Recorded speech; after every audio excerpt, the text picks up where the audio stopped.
সকালের সংবাদে আপনাদের স্বাগত। শুনছিলেন শিরোনাম, এবারে বিস্তারিত। ডক্টর ইউনূসের সরকার 1 মাসও টিকবে।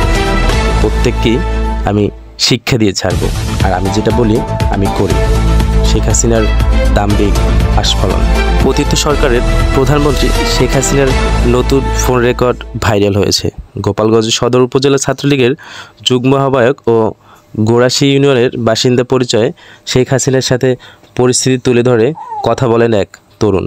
এক পর্যায়ে শেখ হাসিনা আবারও দাম্ভিক আস্ফালন করে বলেন, 1 মাঘে শীত যায় না, প্রত্যেককেই আমি শিক্ষা দিয়ে ছাড়ব, আর আমি যেটা বলি সেটা আমি করি। উনি বলেন, জোর করে 75 পরবর্তী সবার মতো দলে নেয়ার চেষ্টা চলছে। শেখ হাসিনা বলেন, ওসির নাম কি, বাড়ি কোথায়, কত সালে চাকরিতে জয়েন করেছে, বিস্তারিত তথ্য সংগ্রহ করে রাখো। আরও যারা ছাত্রলীগ আওয়ামী লীগের উপর অন্যায় করতে তাদের তালিকা তৈরি করে রাখো, আমার কাছে পাঠাও, বলো যে 1 মাঘে শীত যায়। শেখ হাসিনা বলেন, এই সরকার আর 1 মাস চালাতে পারবে না। জামাত কয়দিন থাকবে, আমি প্রত্যেকটার হিসাব নেব।